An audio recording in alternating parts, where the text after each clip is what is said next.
नमस्कार, मैं हूं संजय शर्मा। आप देख रहे हैं 4 PM न्यूज़ नेटवर्क। हमारे देश में अल्लाह में सबसे ज़्यादा यकीन कौन रखता है? बड़ा महत्वपूर्ण सवाल है, बताइए। हमारे देश में अल्लाह में सबसे ज़्यादा यकीन कौन रखता है? कौन अल्लाह से सबसे ज़्यादा मदद मांगता है, सबसे ज़्यादा याद करता है? वो कोई और नहीं है, हमारे प्यारे प्रधानमंत्री नरेंद्र मोदी जी हैं। वो जब भी मुसीबत में होते हैं, मुसलमान मुसलमान चिल्लाने लगते हैं। कभी कहते हैं कांग्रेस मुसलमानों को आपकी संपत्ति दे देगी, कभी कहते हैं कि उसमें से ओबीसी आरक्षण बांट देगी। तो आइए आज सबसे पहले तो मुसलमान, ओबीसी आरक्षण और मोदी जी के झूठ सबको समझते हैं, विस्तार से समझते हैं। नरेंद्र मोदी जी एक बात बार बार बोल रहे हैं, कांग्रेस ओबीसी के लोगों से आरक्षण छीनकर मुसलमानों को दे देगी, मुसलमानों में बांट देगी। इसी झूठी बात को Bharatiya Janata party WhatsApp university से बहुत तेजी के साथ फैलाती है और दो बड़ी बड़ी बातें बोलती है। पहली कि संविधान में आरक्षण धर्म के नाम पर कभी नहीं दिया गया, जाति के आधार पर है, तो फिर मुसलमानों को अलग से आरक्षण क्यों दिया जाए? भाजपा ये सवाल फैलाती है। और दूसरी बात, अगर कोई हिंदू धर्म छोड़कर इस्लाम में चला गया और इस्लाम ये कहता है कि उससे कोई जाति परंपरा नहीं है, उसमें कोई भी जाति की परंपरा नहीं है, सब बराबर हैं, तो आरक्षण किस बात का? ये पूछती है भारतीय जनता पार्टी। तो आइए मैं आज आपको संविधान की इस बात को विस्तार से समझाता हूँ। ये तो सच है कि संविधान में आरक्षण धर्म के आधार पर नहीं है, बिल्कुल नहीं है, लेकिन सिर्फ जाति के आधार पर भी नहीं है। आप चौंके होंगे, मैं सच कह रहा हूं, जाति के आधार पर भी नहीं है। हमारे संविधान में पिछड़े समाज को 3 कैटेगरी में देखा गया है। पहली है शेड्यूल ट्राइब। संविधान में लिखित शेड्यूल में शामिल वो आदिवासी समाज के लोग जो पुराने समय से जंगल या सुदूर, बहुत दूर दूर जगह पे रहते थे, विकास से बहुत दूर थे। ट्राइब यानी जनजाति, आम बोलचाल की भाषा में आदिवासी। ये पहली कैटेगरी थी। दूसरी कैटेगरी शेड्यूल कास्ट, यानी हिंदू धर्म के अंदर जाति व्यवस्था में सबसे पिछड़े हुए लोग, जिन्हें धार्मिक ग्रंथों में शूद्र कहा गया। गांधी जी के शब्दों में वो हरिजन थे और आज का उचित शब्द दलित है। इस समाज के लोग वो कार्य करने को मजबूर थे जो बहुत जरूरी थे, मगर जिन्हें आदर हासिल नहीं था। जैसे मरे हुए जानवरों से दुर्गंध नहीं आनी चाहिए, मगर उनकी खाल निकालना और फिर मृत जानवर को दफनाना। इस जरूरी काम में खाल यानी चर्म का कार्य था, तो इनको करने वालों को चमार कहा जाने लगा। जिससे मरे हुए आदमी के दाह संस्कार ने मदद की, उसे डोम कहा जाने लगा। मैला उठाने वाला अति शूद्र कहा जाने लगा। इस तरह के अनुचित संबोधन और उनके साथ सैकड़ों सालों से अनुचित व्यवहार ये समाज करने लगा। और इसी व्यवस्था को बदलने के लिए सामाजिक न्याय के आधार पर हिंदू धर्म के इन कुछ वर्गों को शेड्यूल कास्ट के अंदर आरक्षण है। तो पहली श्रेणी है जनजाति या आदिवासी, दूसरी श्रेणी है हिंदू धर्म के अंदर सबसे पिछड़ी हुई जाति। अब तीसरी कैटेगरी को मैं आपको समझाता हूं। इसी तीसरी कैटेगरी पर सबसे ज्यादा बवाल है, वो है ओबीसी। आम बोलचाल की भाषा में लोग इसे ओबीसी कास्ट भी कहते हैं। मोदी जी भी ऐसी को कहते हैं और ऐसी बात बोलते हैं ओबीसी कास्ट, लेकिन ये गलत है। संविधान में ओबीसी का मतलब है अदर बैकवर्ड क्लासेस। गौर से सुनिए, जो शब्द है वो क्लास है, कास्ट नहीं।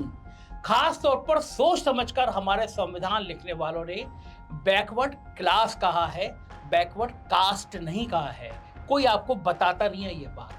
संविधान के आर्टिकल 340 में ये प्रावधान है कि एक कमीशन बनाया जाए जो सामाजिक और शैक्षणिक तौर पर पिछड़े भारतीयों की पहचान कर सके। उसका कोई भी धर्म हो सकता है, क्योंकि इस प्रावधान में धर्म का कहीं कोई जिक्र ही नहीं है। और किसी का जिक्र क्यों नहीं है, समझाता हूं क्यों नहीं। ये तो सच है कि हमारे देश में हिंदू धर्म सबसे पुराना है, लेकिन बौद्ध और जैन धर्म को भी हजारों साल हो गए हैं। सिख धर्म, इस्लाम और ईसाई धर्म भी भारत में सैकड़ों सालों से है। तो जाहिर सी बात है, इन धर्मों को अपनाने वाले लोग भी भारत में सैकड़ों सालों से हैं। जो उससे पहले हिंदू ही रहे होंगे, लेकिन अभी कई पीढ़ियों से, शताब्दियों से दूसरे धर्म में। अब हिंदू धर्म के अंदर कपड़े धोने या काम करने वाला धोबी कहा जाने लगा। वो सरदार तो बना, पर वहां भी उसका काम धोबी का रहा। बर्तन बनाने वाला प्रजापति हिंदुओं में भी है और सरदारों में भी है। ऐसे ही बाल काटने वाले, देखिए कमाल की बात, मंगलवार को बजरंगबली के आदर में बाल काटने की दुकानें बंद होती हैं। आप सब जानते हैं बंद होती हैं, लेकिन इन दुकानों को चलाने वाले अधिकांश लोग मुसलमान हैं जो मंगलवार को दुकानें बंद रखते हैं। ऐसी जिन्हें हिंदू समाज में जुलाहा कहा गया, वही काम करने वाले ज्यादातर मुसलमान अंसारी बोले जाते हैं। मलिक सरनेम को देखिए, हिंदुओं में भी मिलेगा, सरदारों में भी मिलेगा और मुसलमानों में भी मिलेगा, क्योंकि मलिक सरनेम जाट क्लास से जुड़ा है। कुछ जाट हिंदू रहे, कुछ मुसलमान हो गए और कुछ सरदार बन गए, मगर धर्म कोई भी हो, सब खेती करते हैं। मतलब एक ही काम करने वाली कौम हर धर्म में है और सैकड़ों हजारों सालों से है, क्योंकि वो काम जरूरी है। मगर इन सब कामों में मेहनत ज्यादा है और दाम कम है। जुलाहा हिंदू हो या मुसलमान, बर्तन बनाने वाला हिंदू हो या सरदार, सब पिछड़े हुए हैं। और क्योंकि ये काम के हिसाब से बटी हुई जातियों की व्यवस्था धर्मों से बहुत पुरानी है, धर्मों में लगातार चली आ रही है, इसलिए कम से कम भारत में हर धर्म के ये अन्य पिछड़े हुए वर्ग मौजूद हैं। इसका अंग्रेजी अनुवाद है अदर बैकवर्ड क्लासेस। और काम के आधार पर बटी ये क्लासेस, ये वर्ग, चाहे किसी भी धर्म में हो, इन्हें आरक्षण पहले से प्राप्त है। जी हाँ, आम भाषा में और साफ साफ शब्दों में समझिए, ओबीसी कैटेगरी के लोग हर धर्म में हैं। कुछ सरदार भी आरक्षण पाते हैं और कुछ खास वर्ग के मुसलमान भी आरक्षण पाते हैं। सबूत देखकर समझिए आप। National commission for backward classes Bharat सरकार की संस्था है, जो संविधान के आर्टिकल 340, 340 के तहत बनाया हुआ एक कमीशन है। पूरे देश में हर राज्य के हिसाब से कौन सा वर्ग ओबीसी में आएगा, ये फैसला करने का जिम्मा इस कमीशन का है। आइए इस कमीशन की वेबसाइट के हिसाब से दिल्ली को ही देखते हैं। मैं बताता हूं कि इस वेबसाइट में दिल्ली में क्या क्या चीजें दर्शाई गई हैं, जिससे आपको और साफ होगा। रामगढ़िया ओबीसी में है और रामगढ़िया सिख भी ओबीसी में है। जैसे मैंने कहा ना, जुलाहा जो हिंदू धर्म में है वो ओबीसी है, और वही काम करने वाले इस्लाम धर्म में अंसारी हैं और वो भी ओबीसी हैं। कसाई, कसाब और कुरैशी ज्यादातर मीट के बिजनेस से जुड़े होते हैं। ये सब सरनेम आपको केवल मुसलमानों में मिलेंगे और ये सब ओबीसी हैं। इसी तरह राई सिख केवल सरदार होते हैं और ओबीसी भी हैं। एक और कमाल की बात, ये ओबीसी वर्ग में बांटे जाने वाला प्रांत और प्रदेश के हिसाब में बदल जाता है। जाटों को लीजिए, 30% के आसपास जाट हरियाणा में हैं। इन्होंने ओबीसी में डाले जाने की मांग की। कांग्रेस सरकार ने इनको 2013 में ओबीसी में डाल भी दिया, पर सुप्रीम कोर्ट ने कहा कि हरियाणा में वो बहुत समृद्ध मजबूत कौम है, ताकतवर है, तो इन्हें ओबीसी में नहीं रखा जाता। तो जाहिर है ये मांग ठुकरा दी गई कि हरियाणा में इनको आरक्षण के कैटेगरी में, ओबीसी कैटेगरी में डाला जाए। वहीं यूपी का जाट ओबीसी कैटेगरी में आता है। पंजाब के जाट सिख तो ज़्यादातर जाट होते हैं, सरकार ने उनको भी ओबीसी में डाले जाने की मंजूरी दे दी है। तो जाहिर है अलग अलग अंतर नजर आता है। और सिर्फ जट सिख ही नहीं, नेशनल बैकवर्ड कमीशन की वेबसाइट के हिसाब से सिख मेजॉरिटी पंजाब में 1 या 2 नहीं, पूरी 68 ओबीसी कैटेगरी में है। और तो और वो ईसाई जो पहले हिंदू धर्म में शेड्यूल कास्ट में आते थे, धर्म बदलकर ईसाई हो गए, पंजाब में वो भी ओबीसी वर्ग में ही आते हैं। क्या बात, ये बात आपको पता थी? ये बातें कोई नहीं बताएगा। अब कोई मोदी जी से पूछिए, मुसलमान मुसलमान चिल्लाते हो, जरा मंच से कहो कि ओबीसी से सरदारों को भी निकाल देंगे, ईसाइयों को भी निकाल देंगे, नहीं कहेंगे। अगर हर धर्म में घुसेंगे तो हर राज्य का आदमी इन्हें दौड़ा लेगा। वोट तो मुद्दा दूर की बात है, दौड़ने से पहले बचे तो। इसलिए बस एक है जिसके नाम से डराओ, वो है मुसलमान मुसलमान मुसलमान। मोदी और भाजपा कहती है कि धर्म के आधार पर आरक्षण अंबेडकर जी की भावना के खिलाफ है। इतने महान और दूरदर्शी व्यक्ति की बात को ये चुनावी फायदे के लिए तोड़ मड़ोड़ के पेश करना ये कोई भाजपा से सीख है। मैंने आपको दिखाया कि कैसे अंबेडकर जी और बाकी संविधान लिखने वाले महान लोग कितने दूरदर्शी थे। उनके लिए हर व्यक्ति का सामाजिक विकास जरूरी था, चाहे वो किसी भी जाति से हो, किसी भी धर्म से हो। उन्होंने समझ लिया था कि हमारे देश में धर्म बदला जा सकता है, लेकिन पीढ़ियों से किया जाने वाला उसका काम बदलने में बहुत मेहनत लगती है, असंभव हो जाता है। सुप्रीम कोर्ट ने भी 2016 में फैसला सुनाया, हमारे देश में धर्म बदला जा सकता है मगर काम और नाम से जुड़ी जाति नहीं बदली जा सकती। दिल्ली हाई कोर्ट का 2017 का यह जजमेंट देखिए, जो ओबीसी रिजर्वेशन का निष्कर्ष देने के लिए काफी है। ओबीसी रिजर्वेशन को रिलीजन न्यूट्रल कहा गया, यानी किसी भी धर्म का कोई व्यक्ति ओबीसी हो सकता है। ये फैसला दिया गया, ये फैसले में आपको मैं दिखा भी रहा हूँ। इसलिए ओबीसी के तहत संविधान ने हर धर्म के शोषित व्यक्ति को सुरक्षा दे रखी है। लेकिन मोदी जी तो ये बताएंगे नहीं, बस आपको डराने के लिए झूठी मनगढ़ंत बातें दोहराएंगे। कभी संपत्ति बांटने की बात, कभी ओबीसी का आरक्षण छीनने की बात। अरे भाई, हर धर्म का शोषित व्यक्ति पहले से ही ओबीसी में है, तो कौन किसी से कुछ छीन सकता है? ये तो तब होता जब मुसलमान इस कैटेगरी में अब तक होते ही नहीं।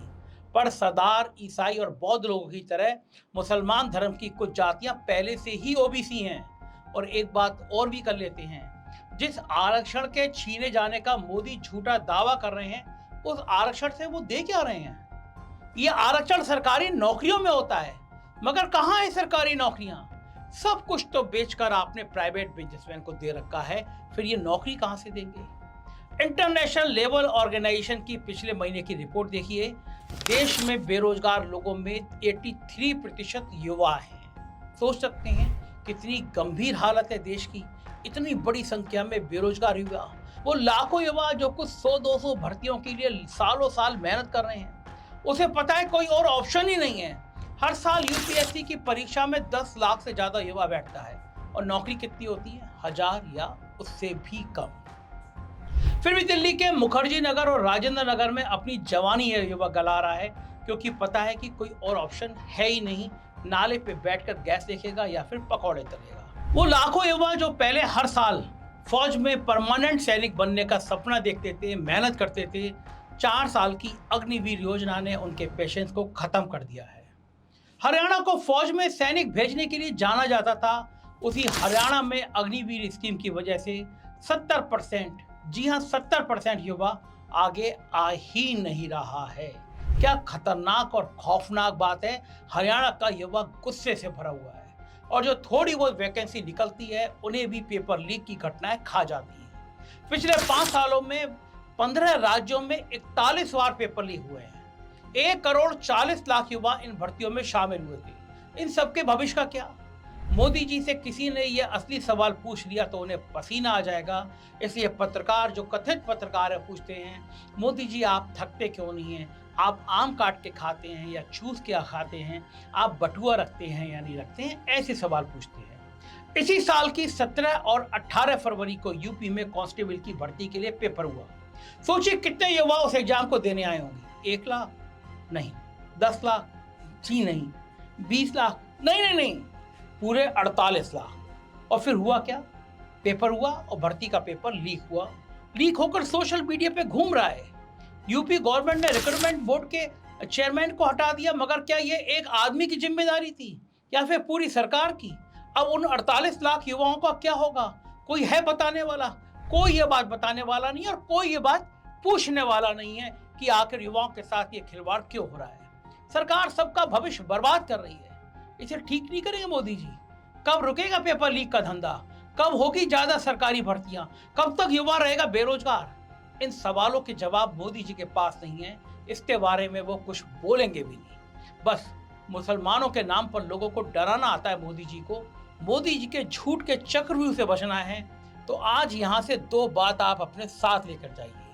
ओबीसी रिजर्वेशन में सालों से हर धर्म के कुछ वर्ग हैं, चाहे वो हिंदू हो या मुसलमान, सिख हो या ईसाई, सब धर्मों के कुछ कुछ लोगों को ओबीसी में आरक्षण है, क्योंकि यह आरक्षण धर्म देखकर नहीं दिया गया, व्यक्ति के सामाजिक शोषण को देखकर दिया गया, और ऐसा शोषण हर धर्म में है। इसलिए ओबीसी आरक्षण छीनकर मुसलमानों को दी जाने वाली बात पूरी तरह से गलत है। दूसरी जरूरी बात, आरक्षण का होना या नहीं होना तब काम करता है जब सरकारी नौकरियां हों, लेकिन वो लाखों लोगों के लिए एक या दो से ज़्यादा नहीं है और उनके भी पेपर लीक हो जाते हैं। इसलिए जागरूक बनिए, सही सवाल पूछिए, मोदी और भाजपा के फैलाए झूठ को अंगूठे से ठेंगा दिखाइए और उसी उंगली से सही जगह पर वोट डालिए। नमस्कार।